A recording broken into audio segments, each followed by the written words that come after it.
Hello friends, welcome to my channel education 724। आप सभी को अपने परिवार एजुकेशन 724 में स्वागत है। आज हम आप सबों के बीच में एक थ्योरम लेकर आए हैं जिसका नाम है थेल्स थ्योरम।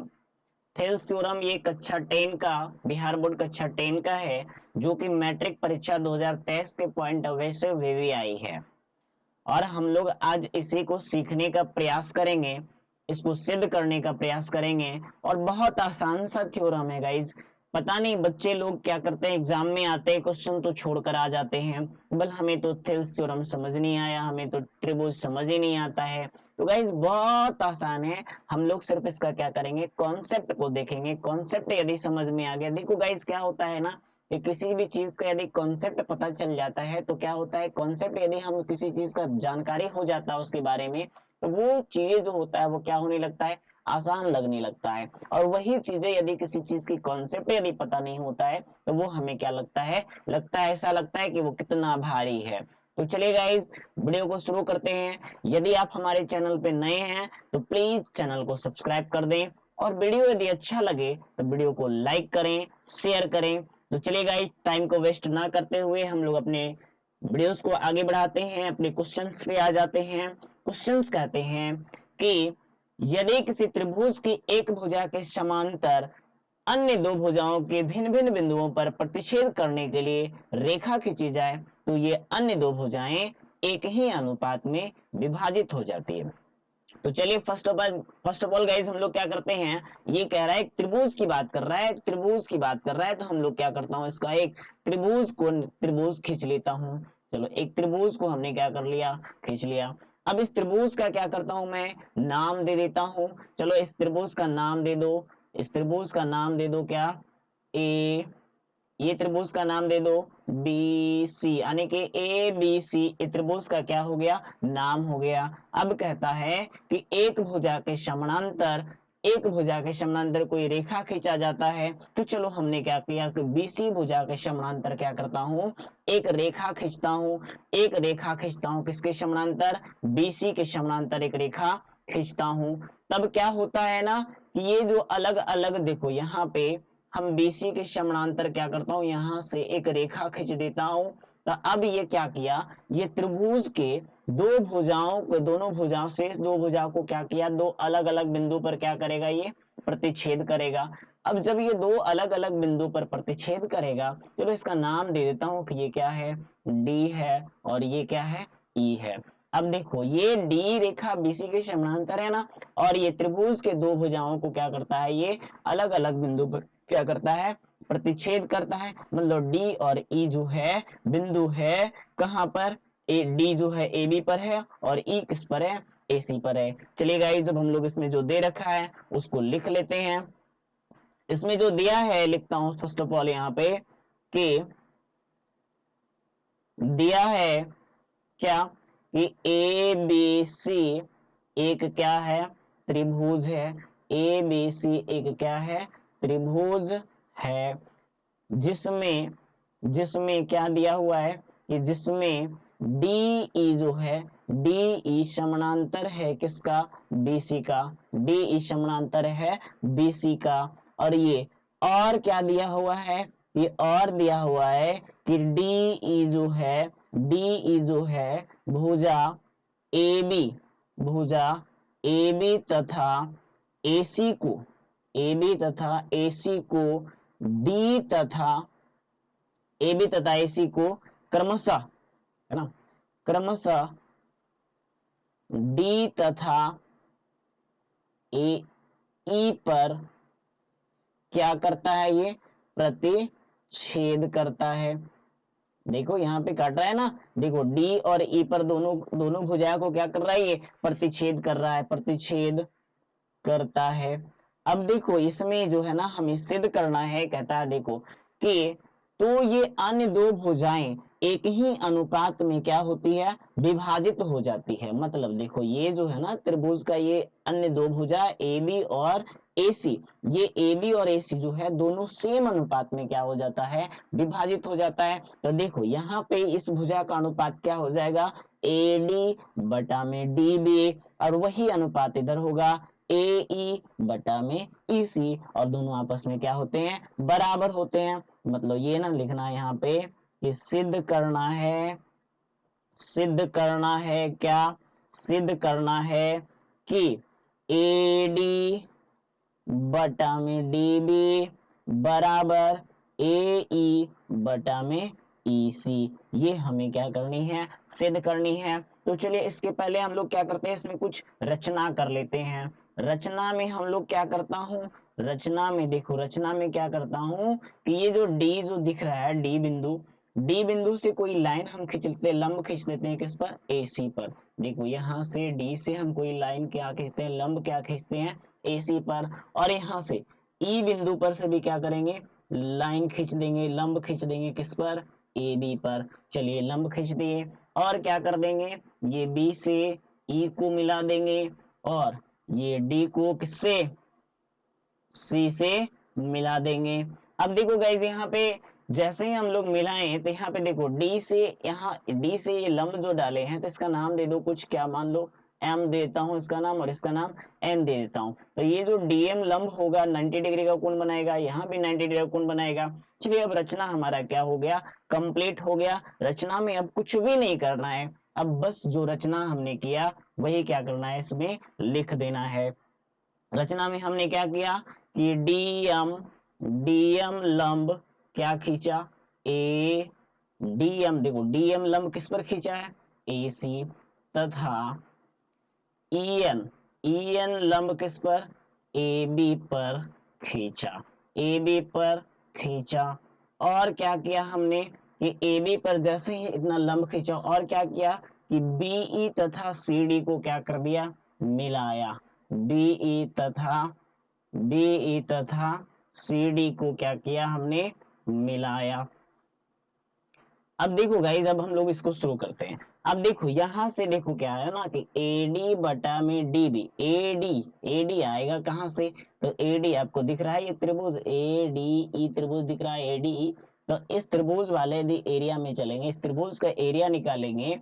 मतलब त्रिभुज जो है, त्रिभुज एडीई यानी कि एरिया ऑफ त्रिभुज एडीई बराबर क्या होगा, तो त्रिभुज का क्षेत्रफल का फॉर्मूला क्या होते हैं, 1/2 गुना बेस इंटू हाइट होता है। तो यहाँ पे लिख सकता हूँ ना 1/2 गुना, अब बेस देखो, आधार देखो क्या हो जाएगा इसका, एडी हो जाएगा ना, एडी, और हाइट क्या हो जाएगा, हाइट देखो क्या हो जाएगा, ई एन हो जाएगा।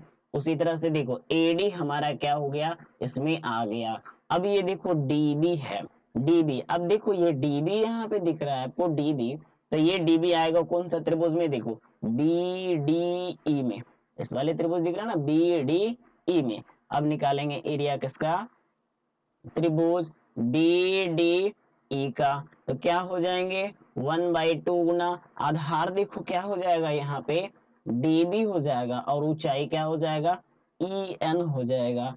अब देखो ये आधार यदि डीबी हो गया तो इस वाले त्रिभुज की ऊंचाई देखो तो क्या हो जाएगा, यही ना परपेंडिकुलर ऊंचाई हो जाएगा, ई एन हो जाएगा।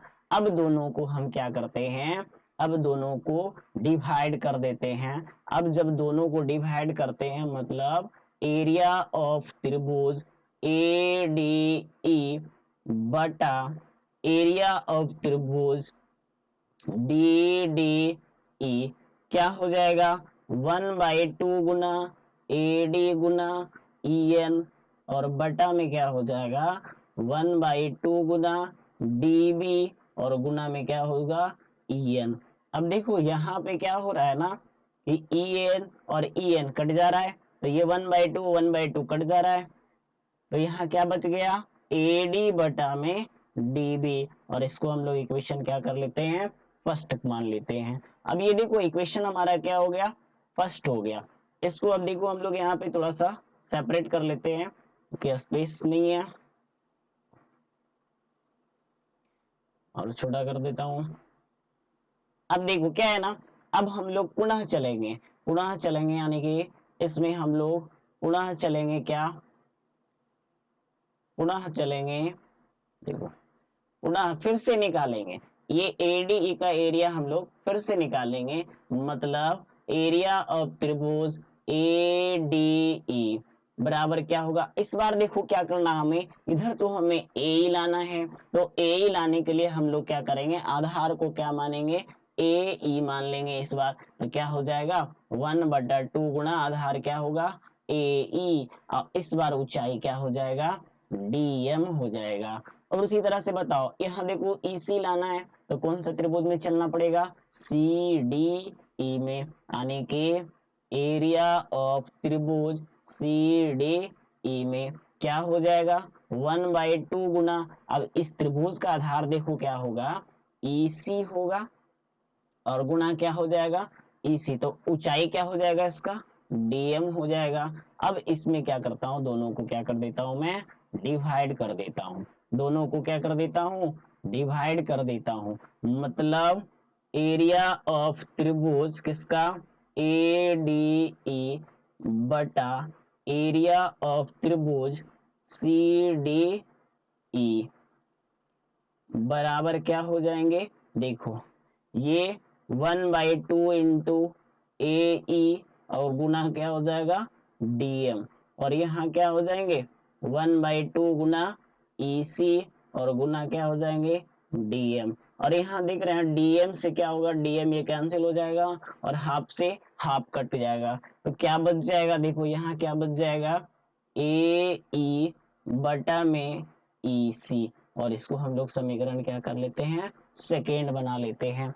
अब देखो गाइज हमें क्या करना है इसमें, ये वाला भाग AD बटा DB बराबर करना है AE बटा EC, देखो ना यहाँ पे क्या है बराबर करना है दोनों को, तो दोनों को यदि हमको बराबर करना है तो देखो समीकरण फर्स्ट में आप देख रहे हैं कि ये तो बराबर होगा कब, जब इधर वाले LHS इधर वाला LHS दोनों को क्या कर दे हम बराबर कर दें। लेकिन यहाँ देखो क्या है ना एरिया ऑफ त्रिभुज ADE, यहाँ भी देखो एरिया ऑफ त्रिभुज ADE, लेकिन यहाँ देखो क्या है ना एरिया ऑफ त्रिभुज BDE, और यहाँ है एरिया जो है ना यहाँ पे त्रिभुज छूट गया ना, त्रिभुज दे दो यहाँ पे एरिया ऑफ त्रिभुज CDE। अब दोनों क्या है, यहाँ देखो ये दोनों डिफरेंट है ना, BD और CD डिफरेंट है, तो हमें तो पहले ये दोनों को सेम करना पड़ेगा, तो चलिए सेम करता हूँ। तो सेम करने से पहले देखो इसमें क्या है ना कि देखो एक कॉन्सेप्ट इसमें है 9 क्लास में आप लोग पढ़े होंगे कि देखो कि ये दोनों त्रिभुज जो है कौन सा कहाँ पर स्थित है, दोनों समानांतर रेखा के बीच है, मतलब एक कॉन्सेप्ट होता है कि एक ही समानांतर रेखाओं के बीच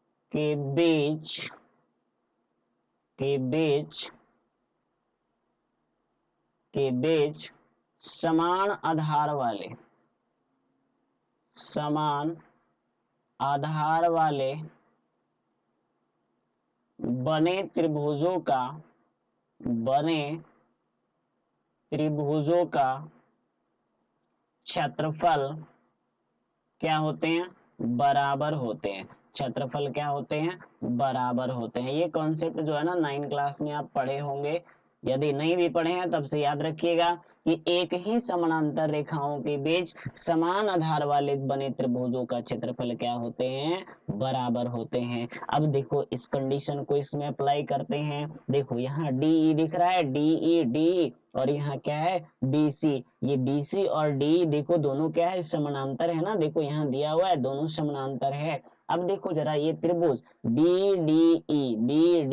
BDE वाला त्रिभुज में दिख रहा है, तो ये त्रिभुज में देखो क्या है ना ये DE, इस त्रिभुज का आधार एक DE है और इस त्रिभुज में देखो CDE, अब दोनों का आधार क्या है DE है और दोनों समान समांतर रेखाओं के बीच में स्थित है ना, तो क्या हम लोग नहीं कर सकते हैं कि एरिया जो होगा किसका, यानी कि एरिया ऑफ जो त्रिभुज जो होगा किसका BDE जो होगा बराबर होगा किसका एरिया ऑफ त्रिभुज CDE का। अब ये इसको इक्वेशन क्या कर लेते हैं हम लोग थर्ड बना लेते हैं। अब जरा ध्यान देना समीकरण फर्स्ट सेकेंड और थर्ड से क्या कर सकते हैं, थर्ड से बताओ ये दोनों बराबर हो जाएंगे या नहीं होंगे, क्योंकि देखो यहाँ बी डी ई और सी डी ई बराबर है, तो क्या ये बी डी ई और सी डी ई बराबर हो गए, तो ये क्या एल एच एस इसका बराबर हो गया ना। और जब एल एच एस इसका बराबर हो गया तो क्या हम लोग ये देखो समीकरण फर्स्ट का ये आर एच एस जो होगा, समीकरण सेकेंड का आर एच एस, दोनों आपस में बराबर होंगे या नहीं होंगे, होंगे या नहीं होंगे।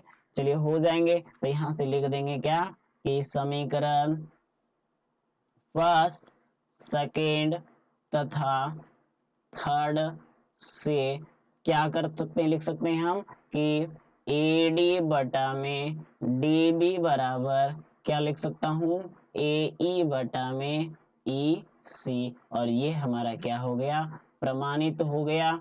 और ये हमारा क्या हो गया, प्रमाणित हो गया। और यही हमें क्या करना था, प्रूव्ड करना था, और ये प्रमाणित हो गया। और यदि आपको ये वीडियो अच्छा लगा तो प्लीज वीडियो को लाइक कर दें और चैनल को सब्सक्राइब कर दें। Thanks for watching, thank you.